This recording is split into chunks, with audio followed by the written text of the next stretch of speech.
For 10 years, Clara Mercer stood beside Julian as they built Starlight Media from a struggling startup into one of the most influential entertainment companies in the industry.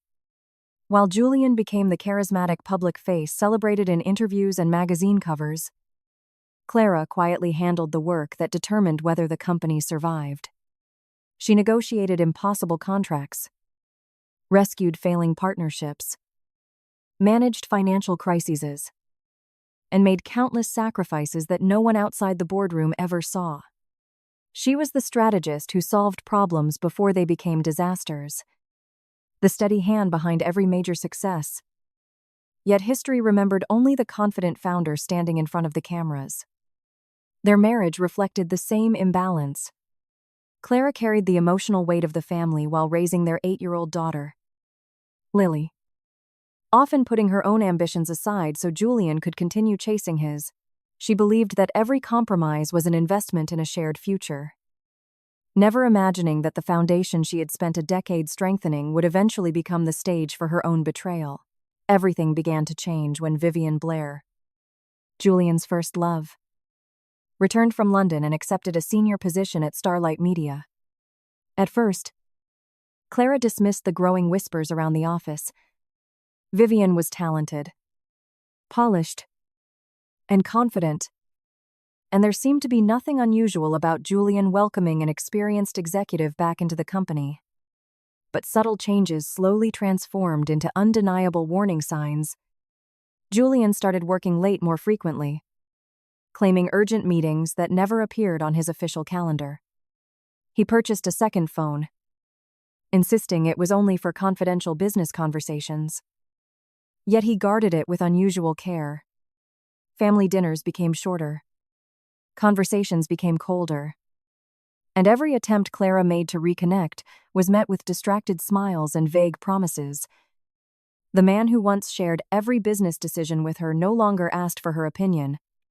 Instead, he spoke endlessly about Vivian's creativity, her vision, and the fresh energy she had brought into the company. Clara noticed the growing emotional distance long before she uncovered the truth. The confirmation arrived not through a dramatic confrontation but through a series of quiet discoveries. One evening, Julian accidentally left his second phone unlocked. Clara found intimate messages, private photographs, and plans that extended far beyond a temporary affair. Julian and Vivian were already discussing a future together while Clara still believed they were trying to save their marriage. She did not scream. She did not throw the phone across the room or confront either of them in anger. Years of negotiating billion-dollar contracts had taught her that emotions often benefited the person with the stronger position. Instead, she remained calm. Over the following weeks, she carefully documented every piece of evidence, consulted an experienced divorce attorney, reviewed every financial record connected to their marriage, and quietly evaluated her legal rights as both Julian's wife and Starlight's co-founder. Most importantly, she initiated confidential discussions with institutional investors regarding the future of her 37% ownership in the company. While Julian believed Clara was grieving, she was planning. Every signature, every financial statement, and every conversation became another step toward an exit he would never anticipate. Unknown to him, the real question was no longer whether their marriage could survive. It was how much his betrayal would ultimately cost him. 2 weeks later, Julian entered Clara's study carrying a leather folder and a black bank card. His expression resembled that of a CEO closing an ordinary business transaction rather than a husband ending a decade-long marriage. Without offering an apology or even sitting beside her, he placed the divorce agreement on her desk and calmly explained that he wanted everything resolved quickly because his relationship with Vivian had become serious. The settlement appeared generous on the surface. The bank card contained $10 million. Clara could keep the Connecticut house. Lily's education would be fully funded, and Julian assured her she would never need to worry about money again. He genuinely believed he was being fair. More importantly, he believed Clara would react exactly as he expected. He imagined tears, desperate questions, accusation, or perhaps an emotional plea asking why Vivian had replaced her. Instead, Clara quietly opened the folder and read every page with remarkable patience. She immediately noticed what Julian had completely overlooked. The agreement never mentioned her ownership in Starlight Media. He had assumed she would never part with the company because he believed her emotional attachment outweighed her business judgment. In his mind, her shares existed only because they had built the company together. He never considered that those shares were legally hers and that she had every right to sell them. Without raising her voice, Clara requested Julian's fountain pen. His confidence briefly faltered as he watched her calmly sign every required document. She accepted the bank card without hesitation and slipped it into her purse. Julian interpreted her composure as indifference. But in reality, it unsettled him far more than anger ever could. Before leaving, Clara met his eyes and quietly reminded him that he had not simply ended a marriage, he had placed a price tag on 10 years of loyalty, sacrifice, and partnership. The $10 million would never define her worth. It merely revealed how little he understood the woman sitting across from him. For the first time since entering the room, uncertainty crossed Julian's face. He had expected resistance. What frightened him instead was Clara's complete acceptance. That same evening, Clara packed only what truly belonged to her. She ignored the designer jewelry Julian had purchased over the years, left behind the expensive dresses she rarely wore, abandoned the luxury cars, and walked past every object that represented a life built around appearances rather than affection. Into a single suitcase she placed her laptop, passport, medical documents, premarital investment records, several important contracts, and a silver-framed photograph of Lily smiling on a beach in Maine. Before leaving, the housekeeper embraced her with genuine compassion, offering the only heartfelt farewell Clara received that night. As the car pulled away from the estate, Clara glanced once through the rear window and saw Julian driving in the opposite direction, already heading toward the jeweler where Vivian had chosen her wedding ring. He never looked back. Clara quietly disabled their family location sharing, sent a single message to her attorney, start the closing sequence, and boarded a flight to New York. During the journey, she reflected not on the marriage she had lost, but on the future she was finally free to reclaim. Resting inside her handbag was the black bank card Julian believed represented a generous settlement. Clara smiled faintly to herself as the plane disappeared into the clouds. $10 million wasn't her price. It was merely the receipt for Julian Mercer's greatest mistake. New York became the place where Clara quietly dismantled the illusion Julian believed would last forever.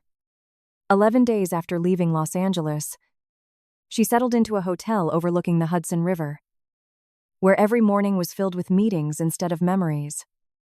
Her schedule revolved around conference rooms, law offices, and investment firms rather than the luxurious life Julian assumed she would mourn. Together with her attorney, Rebecca Lynn, Clara finalized the legal framework surrounding her divorce while simultaneously completing months of negotiations that had begun long before Julian handed her the settlement agreement. On a B1, contracts were reviewed, tax obligations calculated, regulatory filings prepared, and confidentiality provisions finalized. Hidden within those countless pages of paperwork was the asset Julian had dismissed as untouchable: Clara's legally owned 37% voting stake in Starlight Media. It was not a symbolic gift from her husband, nor a sentimental reminder of their marriage. It belonged entirely to her, protected by corporate agreements drafted years earlier, when investors insisted every founder's contribution be formally recognized. Julian had always known the numbers. What he failed to understand was that ownership carried freedom, and Clara had finally decided to exercise hers. As the transaction moved closer to completion, Clara found herself revisiting the history of the company she had helped create. Every legal document reminded her of another sacrifice hidden behind Starlight's success. She remembered working through endless nights, rewriting investor presentations after Julian's charismatic speeches failed to answer difficult financial questions. She remembered persuading advertisers not to abandon the company after devastating production delays, negotiating licensing agreements that transformed modest projects into national successes, and mortgaging an apartment inherited from her parents so Starlight could survive its second year without declaring bankruptcy. While magazines celebrated Julian as a visionary entrepreneur, almost no one knew that Clara had written many of the business strategies attributed to him. When crises threatened the company, it was always Clara who quietly solved them before shareholders ever noticed they existed. Julian excelled at inspiring confidence. Clara ensured that confidence was deserved. Their partnership had never been equal in public recognition, but it had been equal in ownership. The board acknowledged that reality long before Julian stopped respecting it. The institutional buyer, North Coast Partners, had spent nearly 3 months conducting an exhaustive review before agreeing to purchase Clara's shares. Their analysts examined Starlight's financial statements, future liabilities, governance structure, and long-term profitability. They were not simply buying stock, they were acquiring enough voting power to reshape the future of the entire company. During every negotiation, Clara insisted on including one condition that surprised even the experienced executives across the table. Before any restructuring could begin, employee salaries had to be guaranteed for 90 days regardless of future management decisions. Thomas Reed, North Coast's managing partner, questioned why she was fighting harder for hundreds of employees than for additional personal compensation. Clara answered without hesitation. Those employees had trusted the company because she had asked them to. Many had followed her from secure careers into an uncertain startup years earlier. They had mortgages, children, medical bills, and futures that should not be destroyed because 2 executives made disastrous personal choices. Revenge against Julian was never her objective. Protecting innocent people while holding the guilty accountable was. On the morning of the final closing, rain covered Manhattan as Clara entered the conference room carrying nothing except a slim folder and complete certainty. Every signature represented the conclusion of months of preparation rather than an impulsive act of retaliation. Rebecca reviewed the final figures once more. After taxes and reserve allocations, the transaction would transfer approximately $548 million into Clara's accounts. The number itself no longer mattered to her. Money had never been the reason she endured 10 years of sacrifice. And it was certainly not the reason she was leaving now. What mattered was reclaiming ownership over her future. With one final signature, the agreement became irreversible. Within minutes, regulatory filings were submitted, ownership records updated, and North Coast officially became the largest independent voting shareholder in Starlight Media. At precisely 3:14 that afternoon, the company received formal notice that Clara Vale Mercer had sold her entire 37% stake. 1 minute later, North Coast requested an emergency meeting of the board of directors. Across the country, Beverly Hills glittered beneath crystal chandeliers as Julian prepared to celebrate what he believed was the beginning of his perfect new life. White roses lined the ballroom. Photographers moved through elegantly dressed guests, and a string quartet performed softly while Vivian stood beneath a magnificent floral arch, wearing a gown covered in shimmering crystals. Investors, celebrities, business partners, and influential media executives gathered to witness what had been carefully promoted as the union of 2 extraordinary people. Julian appeared completely relaxed. The divorce papers had been signed. Clara had accepted the settlement without resistance, and every obstacle separating him from his future seemed to have disappeared. He believed he had successfully managed every consequence of his affair. What he did not realize was that the greatest consequence had not yet arrived. Just as the ceremony reached its most carefully rehearsed moment, the enormous display screen behind the stage unexpectedly changed. The romantic engagement video vanished without warning. replaced by a breaking financial headline broadcast across every major business network. In bold letters, guests read the announcement that instantly silenced the ballroom. Clara Vale sells. Final 37% stake in Starlight Media for approximately $550 million. North Coast Partners requests emergency board review. At first, many assumed it was a technical mistake. Conversations stopped. Cameras lowered. Investors instinctively reached for their phones. Within seconds, notifications began arriving simultaneously across the room. Financial journalists rushed toward the exits while board members stared in disbelief at the headline dominating the giant screen. Vivian's confident smile slowly disappeared as she looked toward Julian, expecting him to reassure everyone that the report was false. Instead, Julian simply stood frozen. His expression changed from confusion to disbelief before finally collapsing into panic. He stared at Clara's name as though seeing it for the first time. The amount beneath it, more than $500 million, completely shattered everything he thought he knew about the woman he had dismissed only 2 weeks earlier. His chief financial officer rushed onto the stage, whispering urgently into his ear while his phone vibrated without pause. One investor demanded an explanation. Another insisted the board convene immediately. Legal counsel began making frantic calls. The celebration dissolved into organized chaos before a single wedding vow had been exchanged. Guests who had arrived expecting champagne and speeches now watched executives abandon the ballroom to prevent a corporate catastrophe. Vivian reached for Julian's arm, but he instinctively pulled away. Unable to look at her, his attention remained fixed on the headline repeating Clara's name over and over again. Within minutes, Julian called Clara. She watched his name appear repeatedly on her phone, while remaining seated calmly inside the conference room in New York. Only after the 4th attempt did she answer. Neither spoke immediately. Through the receiver, Clara could hear raised voices, hurried footsteps, and someone announcing that the emergency board meeting had already begun. Julian finally broke the silence, his voice stripped of the confidence that had defined him for years. "What did you do?" he demanded. "I sold my property," Clara replied quietly. "You sold 37% of Starlight." "Yes. You knew this would happen. I knew the market would be informed that I no longer wished to own shares in a company I no longer trusted. You destroyed my wedding." "No," Clara answered evenly. "You scheduled your wedding. I completed a transaction that had been planned for months." Julian's breathing grew heavier. For the first time since their marriage ended, he abandoned pride and spoke with desperation instead of authority.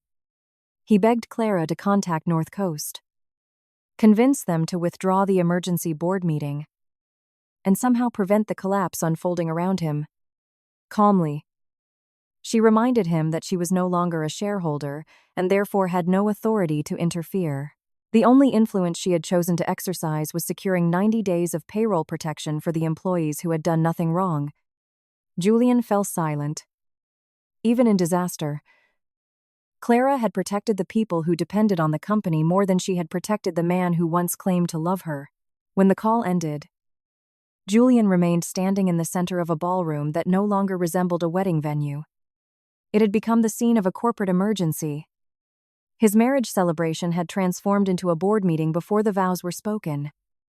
Investors demanded answers. Directors prepared investigations. Vivian's carefully constructed future began collapsing alongside his. Meanwhile, thousands of miles away, Clara stood quietly beside the window overlooking Manhattan. She felt no triumph, no desire to celebrate, and no satisfaction in watching Julian suffer. She had simply exercised a right that had always belonged to her. Julian had believed he understood the value of everything in his life, including his wife. That afternoon, the market delivered a lesson far more expensive than the $10 million he had once offered to end their marriage. The collapse of Julian Mercer's carefully constructed world did not happen in a single dramatic moment. Unlike the spectacular interruption of his wedding ceremony, The destruction that followed unfolded piece by piece, each new revelation stripping away another layer of the reputation he had spent decades building. Within hours of the emergency board meeting, Starlight Media's directors voted to launch an independent investigation into the company's finances and executive decision-making.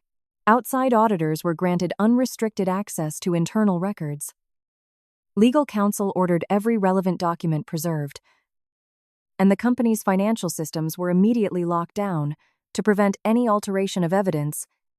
By the following morning, Julian's executive authority had been suspended pending the results of the audit. His office, once the command center of one of the industry's fastest-growing media companies, was sealed by corporate security. The man who had spent years believing himself indispensable suddenly needed permission simply to enter the building he had once called his own. The investigation quickly expanded beyond Julian's leadership decisions and began examining the rapid rise of Vivian Blair inside the company. At first, auditors uncovered relatively minor irregularities, consulting contracts awarded without competitive bidding, and unusually generous budgets approved for projects that had produced little measurable success. But the deeper investigators looked, the more troubling the financial trail became. Several production companies receiving millions of dollars from Starlight existed only on paper and shared addresses with businesses connected to Vivian's relatives. Luxury villas, privat chauffeur, overseas retreats, designer accommodations, and lavish entertainment expenses had all been disguised as creative development costs. One vendor billed the company nearly $1 million for international distribution rights that had never been delivered. Another existed without employees, functioning only as a shell through which company money quietly disappeared. Every discovery revealed a pattern that was increasingly impossible to dismiss as poor management. Investigators found inflated invoices, falsified documentation, and payments that ultimately traced back to accounts under Vivian's control or connected to members of her family. Each new report painted a clearer picture of systematic financial abuse carried out under the protection of Julian's unquestioning approval. Julian attempted to defend himself by insisting that he had trusted Vivian's recommendations because he believed in her vision for expanding the company. Unfortunately for him, the evidence told a far less flattering story. Board members uncovered multiple emails showing that finance executives had repeatedly warned him about suspicious expenditures months before the scandal erupted. More damaging still were Clara's own written objections, preserved through official board correspondence. In one message, she explicitly advised Julian not to authorize an additional multi-million-dollar payment until the ownership structure of several vendors could be verified. His response, now preserved as evidence, dismissed her concerns as jealousy disguised as financial caution. At the time, he had chosen admiration over accountability. Convinced that Vivian's praise mattered more than Clara's experience, reading those emails again inside the boardroom forced Julian to confront an uncomfortable truth. Every warning he desperately wished someone had given him had already come from the woman he chose to ignore, while lawyers, auditors, and journalists dissected the collapse of Starlight Media. Vivian reached a conclusion of her own. She did not leave Julian because she suddenly discovered a conscience or because she regretted the affair that had destroyed his marriage. She left because the source of his power had disappeared. The confident CEO who once controlled billion-dollar budgets had become a suspended executive facing lawsuits, investigations, and public humiliation. When Julian arrived at the luxurious penthouse the company had paid for as part of Vivian's executive package, he found expensive suitcases lined across the living room. Vivian was calmly packing her belongings without the slightest intention of standing beside him through the crisis. Julian confronted her with the audit reports, demanding explanations for the suspicious transactions connected to her relatives. Vivian listened quietly before delivering a response he never expected. She reminded him that every payment had carried his signature. Every budget increase had been approved because he insisted she could do no wrong. Whenever anyone questioned her decisions, he defended her without hesitation, silencing experienced executives simply because they challenged the woman who made him feel admired. Vivian admitted that greed had influenced many of her choices, but she refused to accept the role of the sole villain. Julian had not been manipulated by an irresistible mastermind. He had willingly ignored every warning because believing Vivian was easier than listening to Clara. Looking directly into his eyes, she delivered the sentence that shattered whatever confidence he still possessed. "You didn't choose me because I was better than Clara," she said quietly. "You chose me because I never forced you to question yourself." Without another word, she closed her suitcase, walked out of the apartment, and left Julian completely alone among unopened wedding gifts that now served only as expensive reminders of a future that would never exist. For the first time in years, Julian found himself surrounded by silence instead of admiration. Without Vivian's constant praise and without Clara quietly repairing every mistake behind the scenes, memories he had long buried began resurfacing with painful clarity. He remembered Clara staying awake for 48 hours to renegotiate a distribution agreement after a production disaster threatened the company's survival. He remembered her selling an inherited apartment to keep payroll flowing during Starlight's second year. He remembered evenings when she tried to discuss suspicious vendor relationships while he dismissed every concern as unnecessary negativity. Even more painful were the personal memories. Clara sitting beside Lily's hospital bed while simultaneously approving contracts that kept the company alive. Clara recovering from a devastating miscarriage, while Julian attended industry events because appearances could not be postponed. Clara quietly accepting every sacrifice he framed as necessary for their shared future. Looking back, Julian realized she had never stopped supporting him. He had simply stopped noticing. Meanwhile, nearly 3,000 miles away in New York, Clara deliberately refused to let the scandal dominate her life. While financial news channels debated Starlight's future, her mornings revolved around breakfast conversations with Lily, school assignments, and helping her daughter navigate a confusing reality she was far too young to fully understand. Lily had already seen videos of her father's failed wedding circulating online, and questions she never should have been forced to ask began filling their quiet apartment.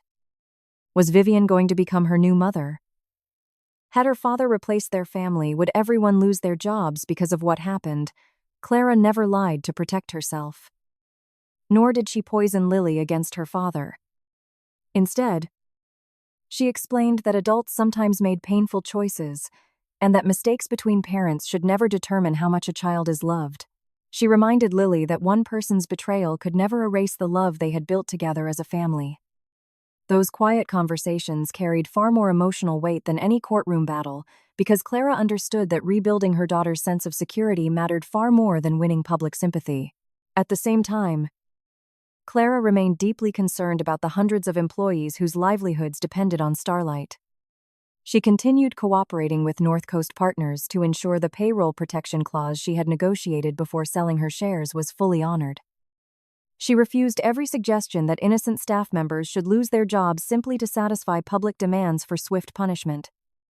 The editors, producers, writers, technicians, assistants, and countless others who had dedicated years to the company were not responsible for Julian's reckless judgment or Vivian's financial misconduct. Clara had walked away from her marriage, not from the people who trusted the company she helped build.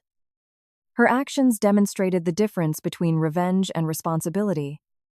She wanted accountability for those who caused the damage, not suffering for those caught beneath it.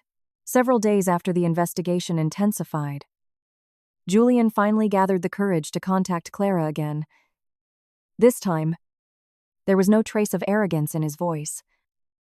The confident executive who once believed every problem could be solved with money now sounded exhausted, frightened, and profoundly alone. He admitted the board was preparing to suspend him permanently and that the audit continued uncovering new problems almost daily. Then, for the first time since handing Clara the divorce papers, he asked her for help. "Please," he said quietly. "You know this company better than anyone. If you speak to North Coast, if you tell them the business can still be saved, Clara remained silent for several moments before answering. I never wanted Starlight to fail. I know, Julian whispered. I protected that company for 10 years. I protected its employees. I protected its reputation. I protected you. Another long silence followed. So help me one last time. Her voice remained calm. Free from anger or bitterness. That responsibility ended the moment you handed me the divorce papers. Julian closed his eyes, finally understanding what those words truly meant. Clara had not abandoned him. He had willingly surrendered the one person who had spent an entire decade carrying the consequences of his choices. Now, for the first time in his life, there was no one left to stand between him and the results of his own decisions. As the headlines surrounding Starlight Media slowly disappeared from the front pages, Clara made a deliberate decision to stop living as the woman everyone associated with Julian Mercer's downfall. She had spent enough years building someone else's dream. Now it was time to build one that reflected her own values. Rather than disappearing into retirement with the fortune she had earned from selling her shares, Clara invested both her experience and her resources into launching a new company, Summerline Media Fund. Unlike the empire she had once helped create, Summerline was never designed around the image of a single charismatic founder. Its purpose was simple: invest in independent filmmakers, protect creators' intellectual property, and prove that a successful media company could value integrity as highly as profit. Every decision Clara made was guided by lessons learned through years of sacrifice, disappointment, and hard-earned wisdom. The first months were filled with uncertainty. Although Clara possessed decades of experience, building a company from the ground up demanded patience all over again. She interviewed producers, financial analysts, lawyers, editors, and creative executives, searching for people whose judgment mattered more than impressive resumes. During every interview, she asked fewer questions about talent and more about character. She wanted employees willing to challenge leadership instead of simply agreeing with whoever held the highest title. Meetings encouraged disagreement rather than silence, because Clara had witnessed firsthand what happened when executives surrounded themselves only with admiration. Every member of the team understood that questioning a proposal would never threaten their career. In fact, thoughtful criticism became one of Summerline's greatest strengths. Transparency replaced secrecy. Collaboration replaced ego. And accountability became an expectation shared by everyone, including Clara herself. At the same time, Summerline began investing in projects that larger studios routinely ignored. Instead of chasing expensive blockbusters designed only to dominate weekend box office numbers, Clara focused on documentaries, independent features, and stories that gave talented creators ownership over their own work. She believed sustainable success came from supporting artists rather than exploiting them. The company's first slate included films about investigative journalists exposing corruption, musicians fighting for royalty rights, and healthcare workers serving forgotten communities. None promised overnight fortune, yet each reflected the principles Clara wanted her company to represent. Investors questioned whether such an approach could compete in an increasingly commercial industry, but Clara remained confident. She had spent too many years watching short-term ambition destroy long-term value to repeat the same mistakes. News of Summerline's launch spread quickly throughout the entertainment business, attracting many former Starlight employees who suddenly found themselves uncertain about their futures. As North Coast Partners restructured Julian's company, several departments faced layoffs despite Clara's earlier efforts to protect payroll. Rather than celebrating her former employer's decline, Clara quietly opened positions for experienced producers, editors, rights managers, accountants, and production coordinators whose careers had been disrupted through no fault of their own. She refused to recruit people merely to weaken Starlight further. Every hiring decision served a genuine business need. More importantly, she made certain that every employee understood they were joining Summerline because of their abilities, not because they had once worked beside her. When reporters attempted to frame her actions as revenge against Julian, Clara dismissed the idea entirely. The people who processed invoices, edited documentaries, balanced production budgets, or negotiated licensing agreements had never betrayed her. They deserved stability, not punishment. In Clara's eyes, justice meant holding the right people accountable while protecting everyone else from unnecessary harm. Among those leading the restructuring process at Starlight was Adrian Cole, an experienced investment executive appointed to oversee North Coast's transition strategy. Their first meeting was anything but friendly.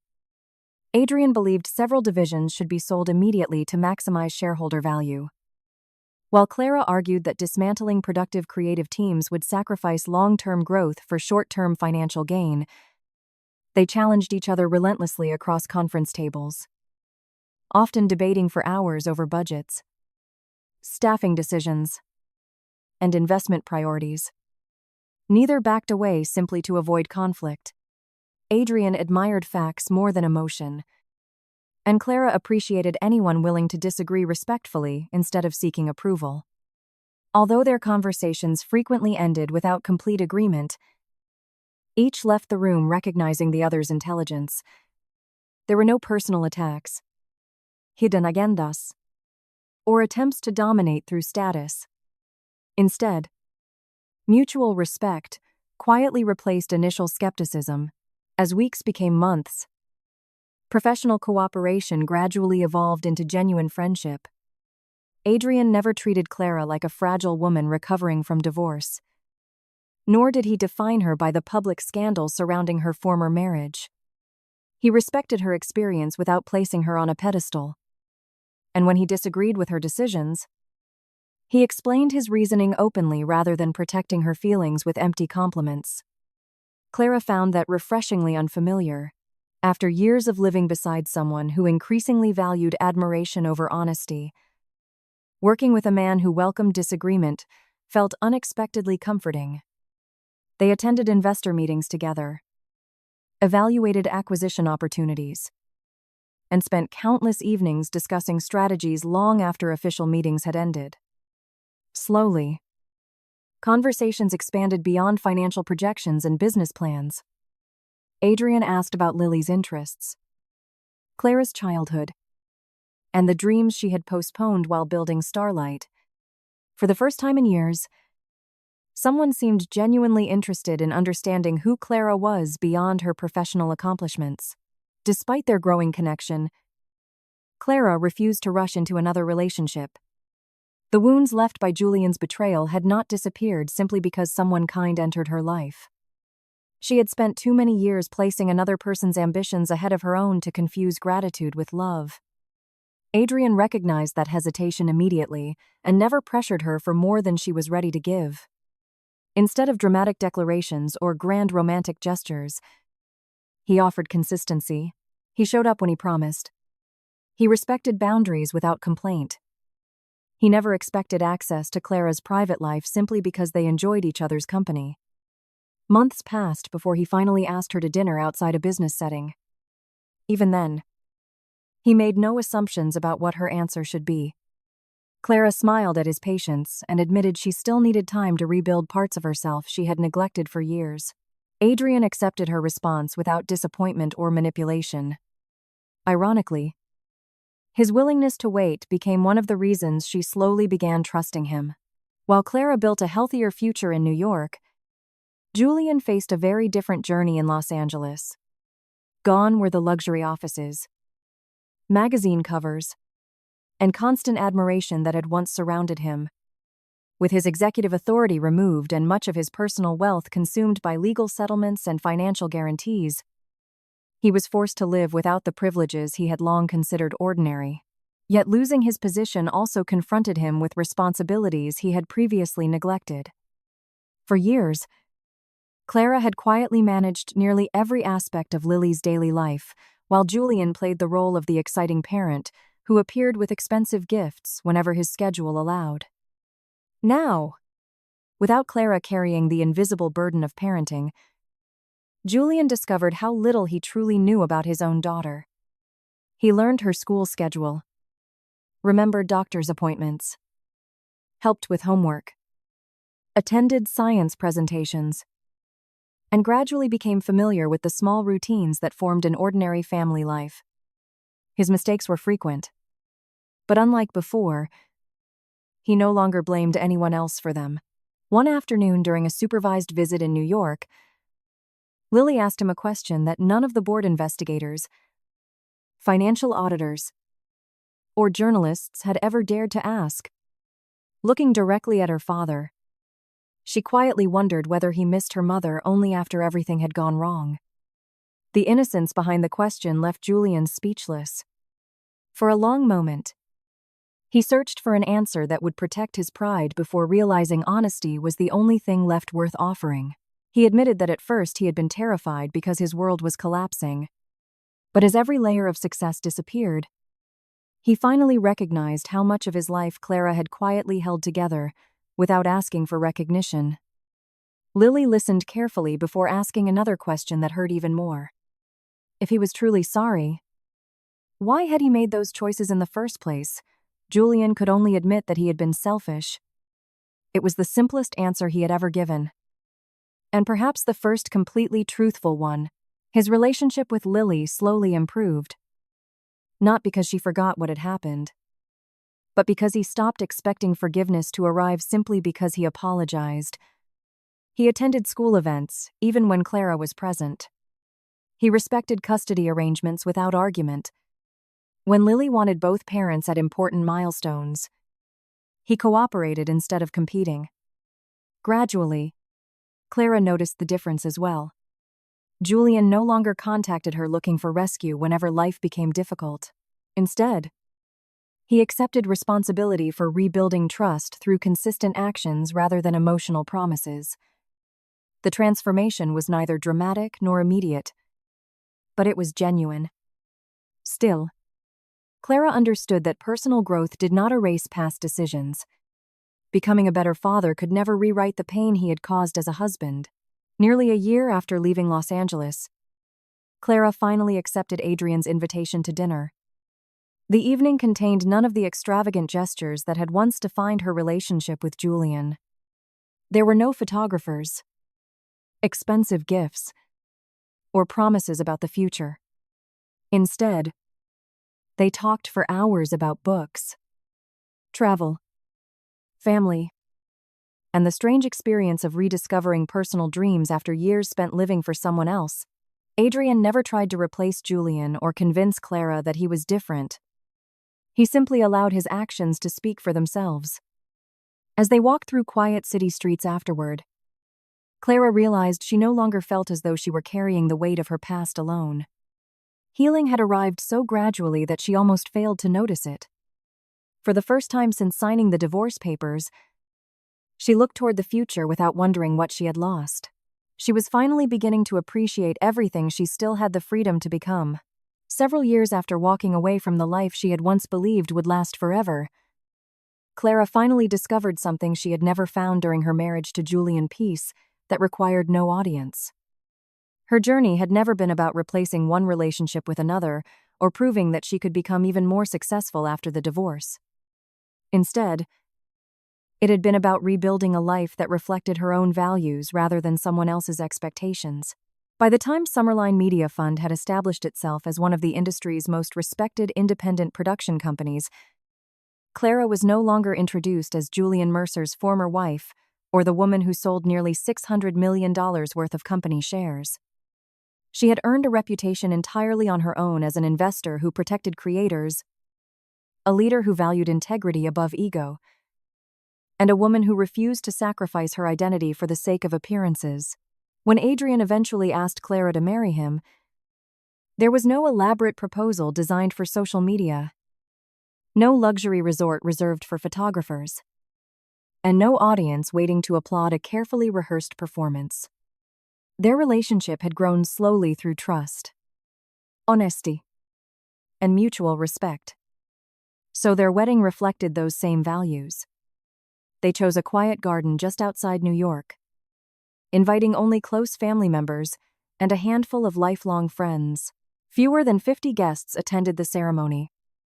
There were no celebrities, no corporate sponsors, no reporters documenting every detail, and no speeches celebrating business success disguised as romance.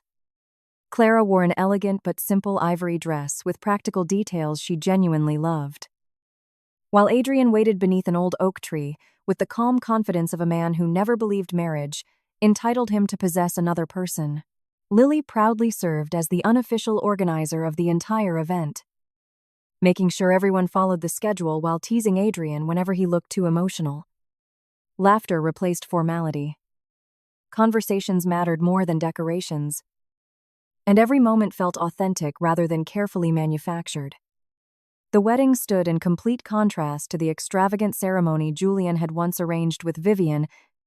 One celebrated appearances, the other celebrated partnership.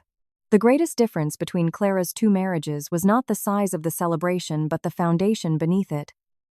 During their vows, Adrian promised never to assume he knew what Clara wanted without asking first. Clara promised to speak honestly before disappointment had the chance to become resentment.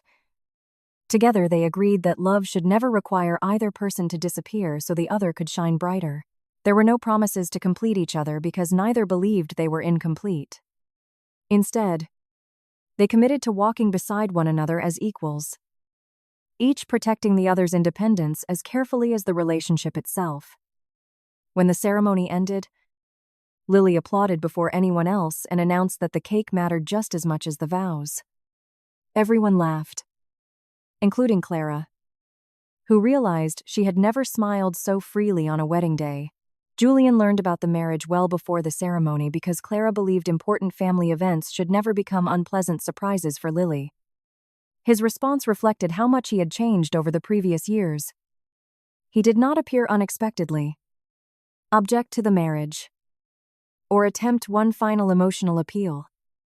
Instead, he sent Lily flowers together with a handwritten card wishing her, Clara, and Adrian a joyful future. There were no hidden messages asking Clara to reconsider her decision, and no subtle attempts to reopen old conversations. Julian had finally accepted that regret could never restore what his own choices had destroyed. Rather than trying to reclaim the past, he devoted his energy to becoming the father Lily deserved. He attended school events without competing for attention, respected parenting agreements without argument, and remained consistently present in his daughter's life. His redemption did not come through dramatic speeches or grand sacrifices, but through ordinary acts repeated over time. Clara noticed the difference, appreciated it for Lily's sake, and quietly accepted that genuine growth did not always require reconciliation. Sometimes maturity simply meant allowing another person to move forward without standing in their way. Vivian's future unfolded very differently. The legal investigations eventually concluded that she had participated in a series of fraudulent financial arrangements involving shell companies, fabricated invoices, and concealed relationships between company vendors and members of her family. Civil settlements required her to repay a significant portion of the money that had been improperly obtained, while additional legal consequences permanently damaged her professional reputation. Luxury apartments were sold to satisfy financial obligations. Prestigious positions disappeared, and the career she had once imagined building through influence and privilege collapsed under the weight of her own decisions. Yet Clara never celebrated Vivian's downfall. She understood that consequences existed to restore accountability, not to entertain spectators. Years later, when she heard through mutual acquaintances that Vivian had accepted a modest position at a non-profit arts organization and was quietly rebuilding her life, Clara felt neither satisfaction nor resentment. She simply hoped Vivian had finally learned that lasting success could never be borrowed from someone else's power. Perhaps the most meaningful decision Clara ever made had nothing to do with billion-dollar transactions or corporate victories. The black bank card Julian had placed on her desk the night he demanded a divorce remained untouched for years. $10 million had once represented his attempt to assign a financial value to a decade of loyalty, sacrifice, and love. Clara refused to let that money define her. Instead, She transformed it into something entirely different. Working alongside attorneys, creators, and intellectual property specialists, she established the Clear Credit Project, a non-profit legal fund dedicated to helping writers, filmmakers, photographers, editors, musicians, and independent artists whose work had been stolen, misused, or exploited by more powerful organizations. The fund provided legal representation, contract review, copyright protection, and educational resources for creators who otherwise could never afford to defend themselves. Every successful case represented another reminder that talent deserved recognition and that no person's contribution should disappear behind someone else's reputation. When journalists asked why she chose to invest the entire $10 million into a nonprofit rather than expanding Summerline or purchasing additional luxury properties, Clara answered with characteristic simplicity. That money had been offered as compensation for everything she was expected to lose. She preferred using it to ensure other people would never be forced to accept the same bargain. The amount Julian once believed could purchase her silence instead became a source of opportunity for countless creators fighting to preserve their names, their work, and their dignity. In many ways, it was the most powerful investment she ever made, not because it generated financial returns, but because it restored something far more valuable: fairness. As the years passed, Lily grew into a remarkable young woman whose childhood had been shaped by painful lessons but never defined by them. Inspired by everything she had witnessed, she pursued a career in law, specializing in digital media rights and intellectual property protection. She eventually joined the Clear Credit Project, refusing special treatment despite her mother's reputation. Watching Lily stand in court defending independent creators reminded Clara that the strongest legacy she could leave behind was not wealth or business success, but the courage to protect what was right. Adrian remained beside her through every stage of that journey, never asking Clara to become someone different in order to deserve his love. Together, they built a home where honesty replaced appearances. Disagreement strengthened trust instead of destroying it, and happiness was measured by ordinary moments rather than public applause. Years later, at Lily's university graduation, Clara, Adrian, and Julian stood in different places among the crowd, each representing a different chapter of the same story. There was no awkward reunion, no dramatic confrontation, and no attempt to rewrite history. Julian had become quieter, humble, and more consistent, accepting that the greatest achievement of his later life was not rebuilding his career but earning his daughter's trust one day at a time. After the ceremony, he approached Clara briefly and asked a question that had remained with him since the night he handed her the divorce papers. "Did you ever spend the $10 million? Clara smiled gently. "Yes." "What did you buy?" "I bought people the chance to defend the value of their own work." Julian stood silently for a moment before nodding with genuine understanding. For the first time, he realized that the money he once believed could measure Clara's worth had ultimately become the foundation of something that reflected her character far more accurately than any settlement agreement ever could. As Clara walked away beside Adrian, watching Lily laugh with friends beneath the afternoon sunlight, she understood that the greatest victory of her life had never been seeing Julian lose his company, his wealth, or the future he imagined with someone else. Those events were merely consequences of choices he had made for himself. Her true triumph began the moment she chose to leave a marriage that no longer respected her, trusted her own strength instead of seeking someone else's approval, and reclaimed the freedom to decide who she would become. She had not escaped someone else's story simply to become the heroine of another revenge tale. She had stepped beyond revenge altogether. The woman who once walked away carrying only a single suitcase now carried something infinitely more valuable: self-respect, peace, and the confidence to write every remaining chapter of her life with her own hand. That, more than money, success, or justice, was the ending she had truly earned.